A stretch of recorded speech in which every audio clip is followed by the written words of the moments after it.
Point of Departure by Vaughan Shelton. As if Donner's troubles weren't bad enough, they were a repetition of something that had created chaos thousands of years ago. Halleck, for Pete's sake, sit down. You act as if you were ready to attack Donner with your bare hands.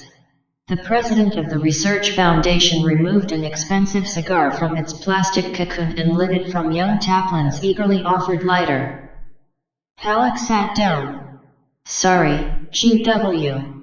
This business has me on edge. I feel responsible for Donner's activities and for the missing $300,000, too. The whole thing reeks of larceny. You are responsible, Hal. The president's tone was crisp but not accusing. That's what a general manager gets paid for. Isn't it time Donner showed up? He's to be here at 10, Mr. Caples. The girl will buzz us as soon as he comes in. Orville Taplin was a very good secretary, but his eagerness to prove it sometimes irked his superiors. Shall I order some coffee sent up, Mr. Caples? Not just now. Look, Hal, have you checked on this Simon Kane that Donner mentions in his letter? He doesn't sound quite real. Do we know if there is such a person? Taplin interrupted the general manager to answer the question. Yes, sir. There really is a Simon Kane. I talked to Dr. Reed by transatlantic telephone last night. He said Kane was public relations man on his first expedition to Egypt in 1958. Why the blazes didn't you let me talk to him? Halleck was on his feet again, a sharp-faced, balding man with a temper that suggested ulcers. GW, Forget it, Hal. What else, young man? Well, Dr. Reed said he fired him at the request of the Egyptian government and sent him back to the States. He said it was a long story and he didn't want to get into it on the phone. Leaning across the wide mahogany desk and tapping the blotter for emphasis, Halleck said, Look, GW, Kane doesn't matter. He's just a name. The Utah Flats plant is short $300,000. Let Donner explain it in court. If Kane or anyone else was involved, let Donner prove it. The buzzer wheezed and Orville Taplin's finger shot to the key. Yes. Mr. Donner is here. GW Caples nodded to the question in the secretary's face. Send him in. The man in the doorway was tall, sandy, and rather stooped for early middle age. His straight-lined features looked competent, but the mouth was compressed to a narrow hyphen, as if he had lived through this ordeal many times in anticipation and always come out of it badly. His gray business suit was wrinkled with travel. Good morning, Mr. Caples. Gentlemen. Although he closed the door gently, the click of it sounded loud in the silence. I hope I'm not late. Right on the dot, Ray. Glad to see you. Pick a comfortable chair. The president smoothed the crumpled letter in front of him on the desk and waved the silent Halleck to a seat. You can order that coffee now, young man. When Taplin had called for the coffee and started the recording machine, GW Caples addressed the newcomer again with heavy, executive affability. It was authentic enough to ease the watch-spring tension in the room. Before we start, Ray, keep it in mind that this isn't a trial or anything like that. I, for one, have an open mind. If your record hadn't been beyond reproach, you wouldn't be a research plant manager in the first place. Thank you. But your letter here mentions an unauthorized experiment that cost $300,000, a missing man, 2 missing men, in fact your fear of ugly publicity and various other details that leave me thoroughly confused. Now, you're going to give us all the facts not as a culprit, but as a trusted official. I appreciate that, sir. Shall I begin at the beginning? Yes. Forget the letter. Begin where you like. Well, first, you know Dr. Wilson Reed, the archaeologist. Top man in the field. He made the Yucatan discoveries and located the Poseidon tablets in the vaults under the Sphinx. The newspapers called him the Columbus of the past. But I don't need to tell you that. This all began with a letter I had from Dr. Reed shortly after he left for his second expedition to Egypt. Cables nodded. I know his reputation, but I never met the man. That's one of the many things I don't understand, Mr. Cables. Raymond Donner sat on the edge of the leather lounge chair and kneaded his long, thin hands. You see, the letter asked me to cooperate with Simon Kane in every way, and there was an interoffice memo from you enclosed, instructing me to do so, written in your own handwriting. Cables leaned across the desk, startled. A memo from me? Now see here, Ray, where is the memo? Where's the letter? They're gone, Mr. Cables. They were stolen. The buzzer sounded and a cheerful redhead brought in a tray with 4 cups, cream, and sugar bowls and a large aluminum coffee urn. It remained untouched on the desk when she had gone. I see. They were stolen. The president's casual manner was gone and the tension returned unchecked. Go on. I'm sorry, sir. But the letter and memo were the keys to the whole business. And I want to remind you at the beginning that I'm not a scientist or an aviation engineer, but an administrative officer. Maybe we should say you were. Shut up, Halleck. Let him go on. The president glanced at the recorder spinning silently and drew short, angry puffs on his cigar. And I want to remind you, too, gentlemen, that I'm here of my own volition. My fears are for the Foundation's reputation, not for myself alone. After all, there's no motive for murder and murder. The 2 executives looked frozen. Taplin, starting to reach for the coffee, changed his mind. And, to put it bluntly, no dead body. But let me take it from the beginning. As I said, the letter and memo came in May, just after Dr. Reed left for Egypt again. A week after that, Simon Kane phoned from Salt Lake City to make an appointment for the following afternoon. He turned out to be a dark-featured, very distinguished type in his late 40s. His eyes were an intense black, heavily browed and, though he wasn't big, his voice was deep and arrestingly modulated. Listening to him, it was easy to lose track of what he was saying. His mouth was wide and well, sympathetic. We talked for about an hour that first day, mostly about Dr. Reed's marvelous discovery in Egypt. Kane said the Poseidon tablets described a magnificent civilization, scientifically advanced, that had flourished on an equatorial continent until it was destroyed by the biblical flood around 10,700 BC. He spoke of Dr. Reed as an intimate friend and said he had been greatly impressed with you, Mr. Cables. The president scowled. I've never heard of the man. But it seems pretty strange that he should have turned up when Halleck was in Persia and I was in Europe on atomic inspection duty and Reed was off to Egypt. Looking back at it, I agree with you, said Donner, taking out a cigarette and lighting it. But it didn't occur to me at the time. Well, get on with it. If I could give you a better idea of Kane's remarkable voice, its hypnotic quality, but I guess I can't. Maybe that's just an excuse. I wish I'd thrown him out of the office the first day. When we got around to the reason for his call, he asked if there was any chance of our being overheard.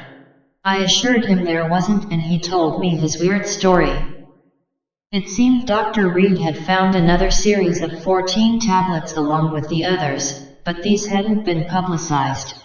A translation of the first half-dozen showed that they concerned an outstanding, perhaps the ultimate scientific achievement of the Poseidon civilization, a small solar energy converter, able to deliver such fantastic power that it made our nuclear sources look as primitive as the windmill. When I said the invention wouldn't be very welcome in a country where the entire economy was geared to atomic power, Kane agreed and said that explained the secrecy. He said you, Mr. Caples, and Dr. Reed felt the device should be tested under wraps and then turned over to the government, since private ownership of a dirt-cheap power source if it worked might precipitate economic chaos. G.W. Caples sat stiffly in the same position. The whole idea is pure nonsense, the most transparent fraud. A child wouldn't swallow it. You may be right. It was my misfortune not to be a child. Simon Kane made it sound completely plausible. He said two good men could build the gadget in a month. He agreed to bring the specifications to my office the next morning and I showed him out, feeling very excited about the thing. I had a lot to learn about Mr. Kane. In the morning, I called in Rule and Heiniger and told them they were to work on a project involving 100% security. They agreed, of course. The hush-hush jobs are usually the most interesting. Then Kane came in with his sheets of specifications and gave them the details. Their faces were, I was going to say, like children viewing their first Christmas tree. Since it was all Greek to me, I left the three of them to discuss the project and went off about some other business. Kane was gone when I got back and had left a note inviting me out to his house for a cocktail or two that afternoon. When I could get away, I drove out to his place, a great, sprawling ranch house he'd rented a few miles from the plant. No one else was there, but Kane was an ingratiating host and a couple of hours passed very pleasantly. I kept wondering why he wanted such a big place, way out in the hills, just for himself. Around 5, I phoned Rule at the plant. He's rather a stolid type ordinarily, but he was stuttering with excitement. He said the power unit was revolutionary and might change the course of history. Kane laughed when I repeated that to him. Maybe it already did, he said. A few thousand years ago. We shook hands at the door and agreed to meet the next morning and get to work. As I was walking along the house toward the drive where my car stood, a movement at one of the windows near the end of the building caught my eye. I paused and looked up into the face of one of the most beautiful women I've ever seen. She was youngish, not over 27 or 28. Pale in coloring with rich, black hair piled up behind her neck. The large, dark eyes were looking squarely into mine. I must have stopped and stared for several seconds, for, in addition to her beauty, I thought I saw a great dread written in the girl's face. Then she was gone. All the way home, I kept wondering why Simon Kane hadn't mentioned the woman in his house. The silly thought that she was being held captive there kept coming to me, no matter how often I dismissed it. Caples poured a cup of coffee and made a face when he sipped it. Donner, I don't know why you have to ornament this yarn with hypnotic-voiced villains and captive girls. Can't you just tell us if your expensive gadget worked? Halleck slumped glumly. Taplin fluttered over the cold coffee and ordered some more. The device did work, Mr. Caples. I set Rule and Heiniger up in the isolated shop at the west corner of the plant area and they had it functioning in 3 weeks. We brought in a skilled glass cutter to form the big, faceted eye to receive the sun's radiations. Naturally, he didn't know what it was for. By the time the eye was ready, they'd assembled the conversion elements. They rigged the thing to deliver electrical current through a series of step-down transformers. The result was appalling. Until the current was reduced to a tiny fraction of the potential, it blew out every testing gauge they plugged into it. Up to this time, I think all three of us, Heiniger, Rule and myself, had been kept hopped up by curiosity and Kane's infectious confidence. Now it was evident that something incredible had been produced. Think of it, 2 men could lift the converter between them, yet its potential was as great as any atomic pile we have. It sounds crazy. Caples was getting restless. Are you sure you didn't dream all this, Donner. That story will sound great in court, but it doesn't account for the $300,000. Halleck's laugh was thin, with no amusement in it. The buzzer sounded. "Here's your hot coffee, Mr. Caples," said Taplin. When the girl had gone again, Donner continued patiently, speaking in Halleck's direction without anger. So far, we had spent less than $3,000, including salaries, materials, overhead, everything. The experiment seemed to be finished. I wrote up my report and showed it to Kane before filing it in the project folder with Reed's letter and the memo and everything else concerned.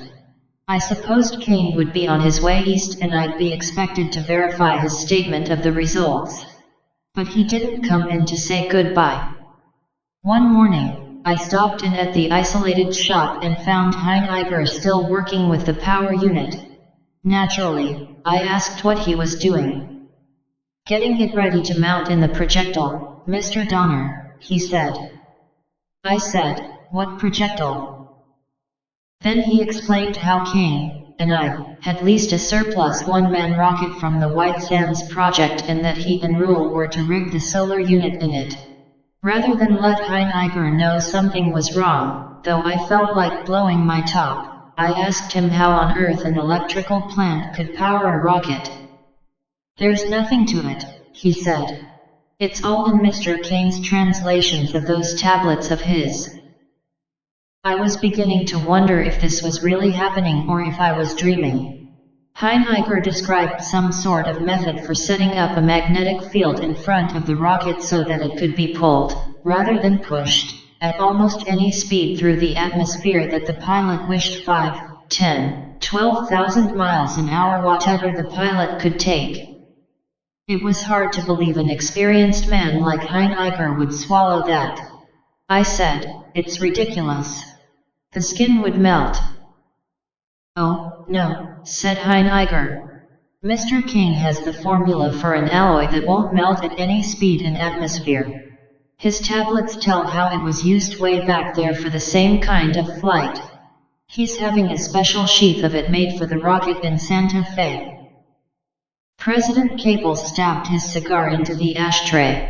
"Donner," he said, "what do you take us for? You're making it almost impossible for the Foundation to back you up, coming in here with such a fairy story." Raymond Donner seemed to shrink in his clothes and he slumped deep in his chair. "I know how it sounds. I'm a fool, I admit it. But Heiniger isn't, nor Rule. They were convinced they were working on the modern world's first practical spaceship." I left the plant with my head spinning and drove out to Simon Kane's place. I was determined not to go any farther with this without authority from you, even if I had to chase you all over Europe. When I reached the house, Kane's car was in the driveway. He met me on the patio and pushed me inside before I could say my piece. There was a young man in the drawing room whom he introduced as Porter Hayes. He was a handsome chap in his middle 20s with cropped, blonde hair and an engaging candor about him. I guessed he was a flyer by the recklessness about his mouth and eyes. He seemed very excited. They took me to a table spread with photographs and typed sheets and, for the first time, I saw pictures of the original tablets. The typed sheets were translations. "Porter has agreed to fly the ship," said Kane, as if I knew all about that. "He's with the Pan-Columbian project and has flown all the other types that have been developed so far. But this is the one that will make history, Mr. Donner." I looked at Hayes closely and saw that he meant it. "This will fly anywhere in our solar system and probably clear out to most others without carrying a fuel supply. And the best thing about it is the absolute guarantee of a return trip. Those geniuses down at Pan-Columbia have plenty of ideas for getting you out there, but very few for getting you back." I realized the Simon Kane magic had been at work on the young man. He was sold completely, and considering the possibilities and that he was willing to risk his life on them, the objections I intended to make seemed rather puny at the time. Still, I was about to ask Kane to see me in private when the young pilot spoke up. He said, "Say, Mr. Kane, where's the last tablet? There are only photos of 13 here." "Why, that's right," Kane said. "I forgot to mention it. The first 13 take us through the construction of the unit and the ship and the inventor's successful trial flights. Number 14 hasn't been translated yet. It takes about a month to decipher each tablet." Porter Hayes had a disarming way of asking anything he wanted to know. "And who does it? Do you, Mr. Kane?" "No. That is, it's a special gift, takes years of study." "Then who does decipher them?" "Well, you see, it was the first time I'd seen Simon Kane uneasy and at a loss for words. My wife does it. She's Egyptian, a scholar in her own right, daughter of one of Egypt's foremost antiquarians." Hayes insisted upon meeting her and, although Kane tried every evasion, he finally left the room and was gone quite a while. During the wait, I talked with young Hayes and confirmed my high opinion of him. I wondered how he'd react to Mrs. Kane if she turned out to be the beautiful girl I'd seen in the window a few weeks earlier. I soon found out, for Kane came back leading the girl by the hand. I might have said dragging, but it wasn't quite that obvious. At closer view, wearing a sort of chiton-draped white dress, she was even more lovely than I'd thought. The long lashes veiled her eyes, except when she acknowledged Kane's introductions with a quick glance and a murmured, "How do you do?" Her name was Nalja. Hayes was obviously impressed and, in his uninhibited way, said, "Good Lord, Kane. If I had a dream like this at home, I wouldn't hide her. I'd keep her out on display to make the other guys jealous." The girl gave him a grateful look and just a flicker of a smile, but said nothing. Simon Kane's reaction was curious. The color drained from his face and hostile was the only word for his expression. Then he seemed to get under control and became his genial self. "My dear," he said to his wife, "we thought you could give a hint about the text of the 14th tablet. Are you far enough along?" Her voice was low and throaty, with a slight British accent. "I'm sorry. I have only just started." "Have you no idea what it's about?"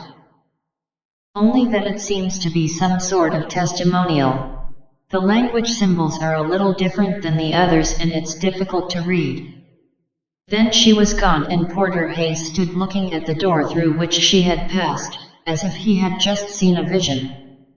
"Wait a minute, Donner," Cables cut in. "How's that tape holding out, young man?" "Fine, Mr. Cables. At least an hour more to go." "All right. Go ahead, Donner. Can't you leave out some of the side issues and get to the finish of this? They're all related to the outcome of the matter, Mr. Cables. It wouldn't make any sense at all without them." "Nor with them," said Halleck sourly, staring out the window. Kane was to drive Hayes back to Salt Lake, so I only had a moment alone with him. When I told him I wanted to hold up everything until I'd checked with my superiors, he just laughed it off. He said that you, Mr. Cables, had seen all 13 translations and your memo covered the whole works. I'm sorry to say this convinced me. Next day, a carload of equipment came in for testing and I didn't see Simon Kane for about a week, though I learned things weren't going so well. There was some trouble with the alloy. The rocket was shipped in, though, and turned out to be a very recent model with the latest developments in shock and pressure compensation, oxygen plant, homing beam navigation, and all that. The credit to White Sands was only $32,000, including insurance, so I authorized it without misgivings, figuring that the persuasive Kane had swung a good deal. Rule got back from Santa Fe and said they'd licked the alloy problem, though it had been hard to avoid publicity. The metal could only be worked in a molten state, so the fabricator was casting the nose sheath and 3 overlapping girdles with rivet holes, also rivets and fin shields of the same stuff. It sounded heavy to me, but Rule said that would eliminate all possibility of vibration. This metal casting accounted for most of the $300,000. During the next 2 weeks, I was too busy with other things to worry much about the project, but 2 incidents happened that had a bearing on it. On a visit to Salt Lake, I was dining at the Pioneer Arms one evening and spotted Porter Hayes at a table across the room. He was with a young lady who looked familiar to me, even from the back. They were deep in conversation. Hayes looked up and saw me just as the waiter brought my dinner. His expression was far from friendly. When the waiter moved out of the way, I looked over and saw that Hayes and the girl were gone. A little later, a bellboy brought me a note. It read, "I expect you will be guided by your own ideas of honor in a case like this. But if you can conscientiously keep your goddamn mouth shut, you may help to correct a great injustice. Hayes." Cables had joined Halleck at the window. Now he interrupted. "I suppose this note and the bill of lading on the rocket were stolen, too." I tore up that note myself, Mr. Cables. The bill of lading, though the second incident concerns it. Young Taplin had begun to fidget. On July 19th, Kane telephoned and said the airship was all rigged and ready to go. He had chosen a spot in the desert for the test and had scheduled it for the next morning. He'd engaged an expert communications man, a friend of Rule's, and the ship and all ground equipment were loaded on a trailer under canvas, ready to leave at nightfall. Rule, Heiniger, and the radio man would ride out there together in the trailer. I was irked not to have been consulted on the arrangements. Kane wanted me to pick up Porter Hayes and follow the trailer out, saying he'd be delayed, but would be there at dawn. I told him I had an appointment for dinner, some government brass, but would be there in time for the test. Kane seemed to become furious at this. He railed about the lack of cooperation and how he'd had to work out the details of the project almost single-handed, in spite of a clear directive from my superiors. It ended by my hanging up on him. Driving home around 11 that night, I passed the plant and noticed a light burning in the darkened office building. Before I reached the gate, it struck me that the light was from my own office. The guard at the gate had just come on duty, but his clipboard had no incoming signatures on it. So I went to take a look. I turned the knob of my office door and Kane was standing by the desk with his briefcase in one hand and his hat in the other. I was shocked at the change in him. His eyes were sunken and deeply rimmed with shadow. He looked 10 years older than the last time I'd seen him. But he wasn't at all abashed. He walked around the desk and took my hand, saying, "Raymond, I've been waiting here an hour. Felt sure you'd stop by. Wanted to apologize in private for my disgraceful performance this afternoon." Kane must have seen I wasn't satisfied. "The strain of this undertaking has been greater than you realize," he added. "So much is at stake, such a great responsibility to Dr. Reed, your foundation, the whole world." I mumbled something about forget it and told him to come along to my place for a bracer and we'd ride out to the site together. But he said he had a couple of matters to attend to and we parted at the plant gate. Halleck came back and sat down. Cables took his seat at the desk. "I have a feeling," he said, "that we are about to learn if this prehistoric spaceship of yours ever got off the ground." "Shall I order some more coffee, Mr. Cables?" asked Taplin eagerly. "No. Just shut up, you idiot. Are you too young to appreciate this breathless, undocumented melodrama Mr. Donner's describing for us? This last incident explains the lack of documentation, doesn't it, Donner?" "I'm afraid it does. I discovered later that the folder with all the papers relating to the project was missing from my files, but I have other evidence to offer a witness." He glanced at his wristwatch. If my witness is prompt, I'll just have time to finish this. Please do. Does the next scene take place at the launching site? Yes. I got there a little late, missed the turn off the highway and went a long way past it.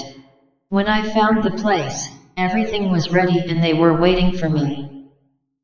The aircraft lay on its side, looking fat and very ungainly, I thought, because of its increased girth. Porter Hayes seemed tense, but eager to get on with it.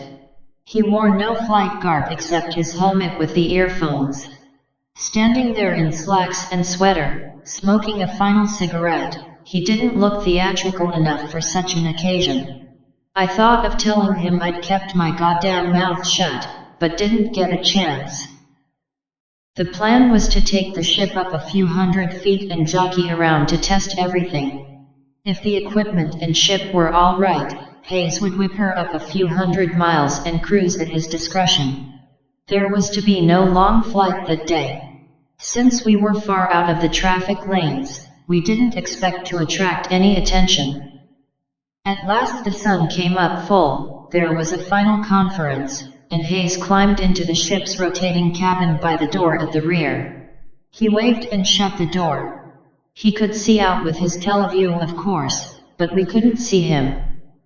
While the radio man checked the ship to ground contact, the rest of us moved back out of habit, though there would be no blast here.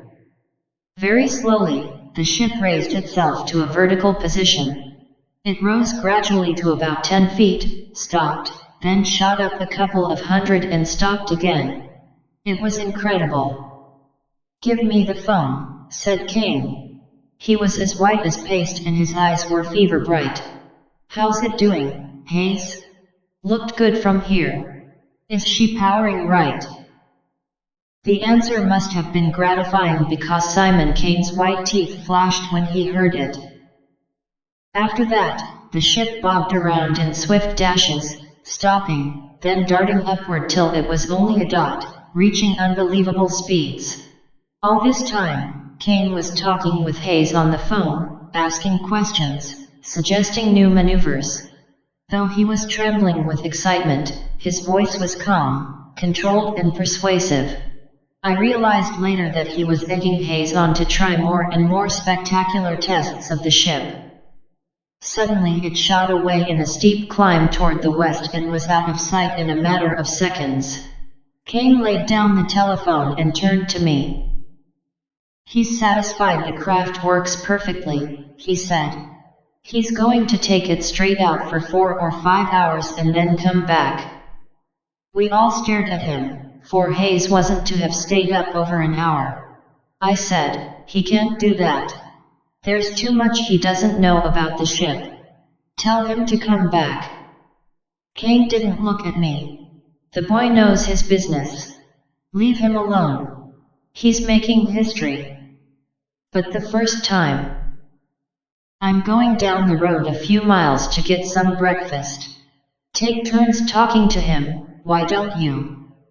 He got in his car and drove off. Exit the villain. "Donner, you've got a talent, but you're in the wrong line of work." G.W. Cables dug a chubby forefinger under his collar and worked the tie knot loose. "This scenario is worth every single cent of $300,000. Raymond Donner's mouth pressed a little tighter and his tongue pushed through to moisten his gray dry lips. "He never came back," he said hoarsely. "And neither did Hayes." Something in the man's voice stopped the president from going on with his sarcastic attack. "Did the ship crash?" he asked more soberly. "No. It just flew away and never came back." The silence hung like a shroud. All three of them, even the self-conscious Taplin, stared at Donner. We talked to Porter Hayes in turns. We begged him to come back. But he just laughed and said he was having the ride of his life. After about 2 hours, his voice faded out suddenly and that was the end of it. "How long ago was this?" 4 days. "Have you notified the authorities, the police or anyone?" "No. I've been putting it off. You see, Hayes gave us no hint of any trouble. The others are still sitting out there in the desert waiting for him, trying to make radio contact. The ship carried a standard survival kit with 7 days' rations and water. If he's had no operational trouble, Hayes could stay out at least a week. And what about Simon Kane? Demanded Caples. When Kane didn't come back by noon, I went to look for him. On the way to his home, I stopped at the office, on a hunch, and discovered the records were missing. At last it began to penetrate that there was something rotten in Denmark. Dusk had fallen and there were no lights in the Kane house when I got there. No one answered the doorbell. I called and pounded and finally climbed in a window to look for signs that the Kanes had packed and left. There were none. Everything was in order. Then, as I was leaving, I heard a knocking sound from the end of the building and traced it to the last room on the west side, a sort of study. The knocking came from a locked closet. The key was gone, so I had to smash the door. Nalja Kane was sitting on the floor, staring at me without seeming to see me. She looked frightful, with her hair awry and her eyes red and glassy. She sort of moaned as I helped her up. Did it happen? Did he fly the ship? I said, yes, but something's wrong. Where is your husband? The girl seemed to go all to pieces, turning her head from side to side and repeating, oh, no. Oh, no. Then she collapsed. I drove her to the hotel in the nearest town and called a doctor I knew. He said she had emotional exhaustion, needed rest rather than hospital care, and gave her a strong sedative. When I got home, I stayed awake long enough to write that letter to you and then fell into bed. The phone woke me around 10 the next morning. It was Rule, calling from a gas station on the highway. He said Hayes wasn't back yet and promised to call again at 5. I mulled the whole thing over all day, trying to sort out the facts, but they just wouldn't add up to anything. When Rule called again with the same bad news, I decided to come on east and get it off my chest. It's all beyond me. I don't know what to do. Donner searched in his pockets and pulled out a cigarette pack. It was empty and he crumpled it absently. Halleck patted his own pockets but couldn't find any. Now take it easy, Ray, said Caples, walking around the desk with the humidor and holding it open. This is the weirdest thing I've ever heard, yet I think I believe you. Leave it to you solid types to foul up on a grand scale. How about this witness you mentioned?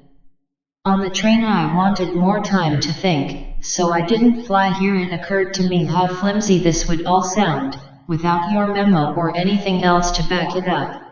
I couldn't even prove the tablets ever existed. In Chicago, I phoned Nalja Kane. She was much better and quite calm. When I told her the spot I was in, she agreed to take a plane in the morning and try to be here at 11:30 today. Taplin's finger darted to the key panel, but Caples brushed him aside and opened the circuit himself. This is Mr. Caples. Is there a lady in the outer office? Yes, sir. Mrs. Simon Kane. Ask her to step in, please. The 4 men rose before the door opened. Donner, slowly, with great weariness. She stood a moment, looking from one face to another, cool and regal in summer white with a small flowered hat. Faint purple circles gave her black eyes a brilliance. Raymond Donner took her hand and led her to a chair. Thank you for coming, Mrs. Kane. May I present Mr. Caples and Mr. Halleck, my superiors, and Mr. Taplin. When they were seated, she spoke first in her low, passionate voice, without waiting for questions.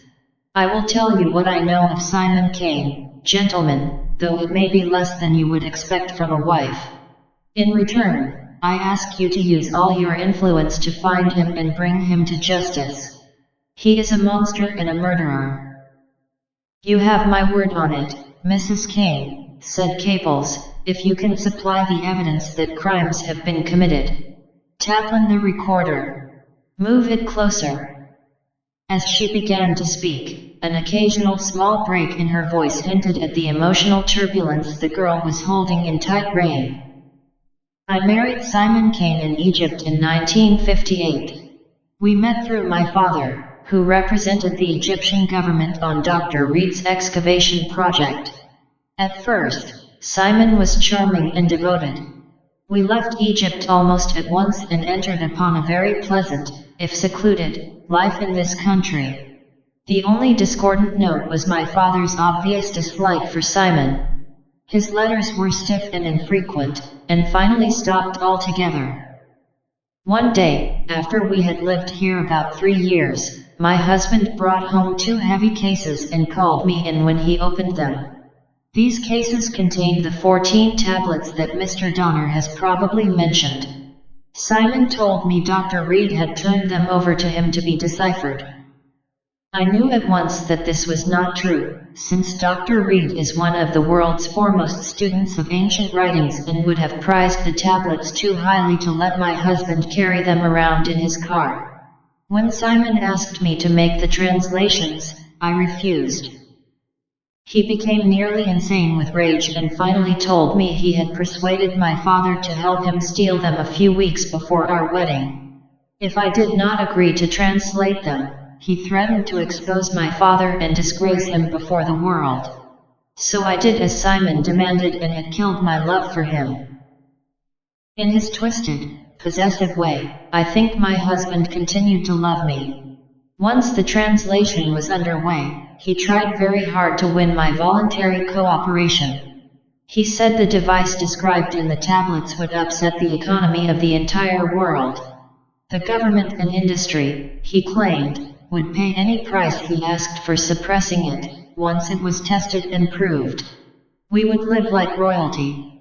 But I told him that, if not for my father, I would expose him without the least hesitation. When we moved to Utah, Simon found an isolated house for us and I was virtually a prisoner. Nalja Kane stopped. The danger signals of emotion breaking through showed in the swift, anxious breathing. The 4 men studied her helplessly, and then it was Taplin who got the glass of water that bridged a difficult moment. She went on.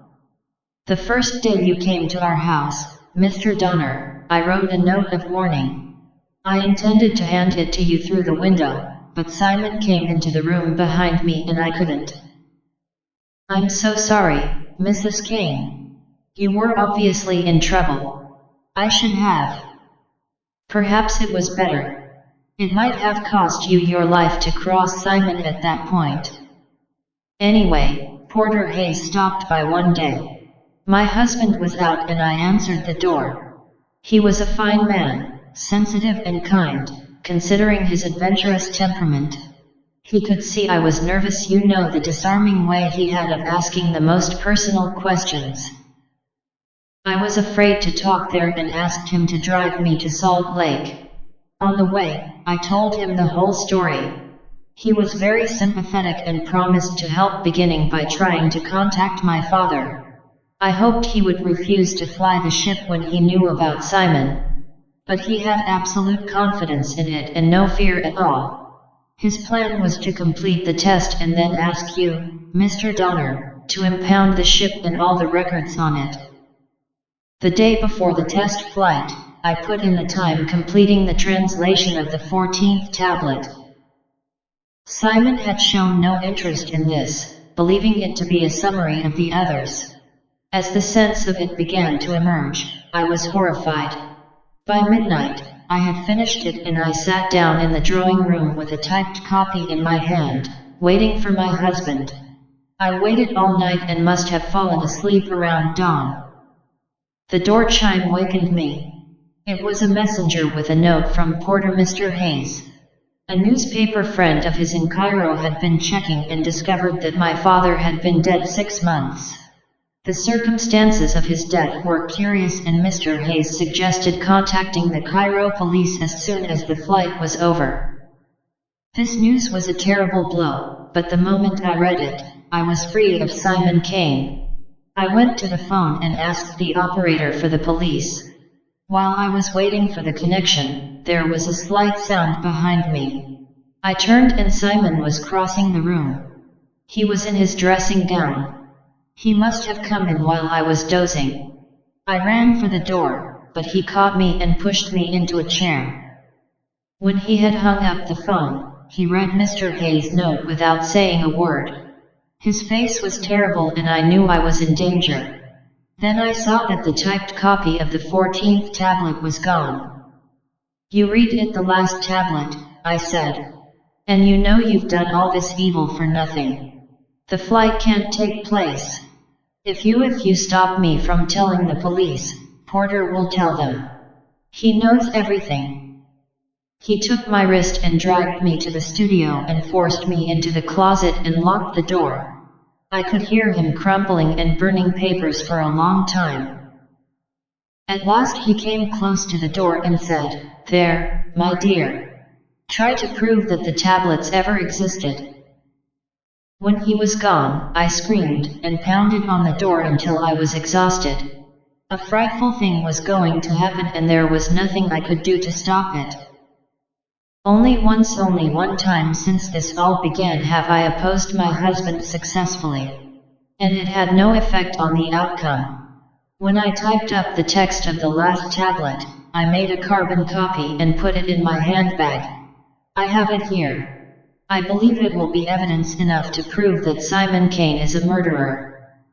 Nalja Kane reached in her flat-beaded bag and found a folded sheet, which she handed to Donner. He smoothed it on his knees with hands that trembled a little. "May he read it aloud, Mrs. Kane?" asked Caples. "Certainly, if he wishes. But the first part is technical data on a flight by an inventor named Axtell. The two last paragraphs contain the evidence I am offering you." Donner nodded and ran his finger down the sheet.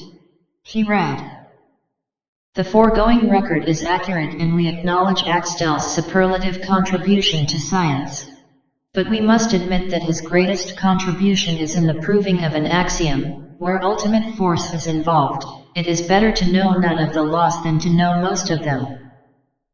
On the fourth day, the aircraft returned from far space to the point of its departure. It was in excellent condition but empty. Nothing remained of Axtell but merely his clothing and his ring. Nalja Kane covered her face with both hands and sobbed noiselessly. The four men all gazed at the paper as it rustled in Donner's quivering hand. Presently the buzzer ripped the silence like the tearing of a shroud. After the second sharp buzz, G.W. Caples tripped the switch and croaked, "Yes." The girl's voice, bright and businesslike, answered, "There's a long-distance call from Utah for Mr. Donner. It's a Mr. Rule. He says it's urgent."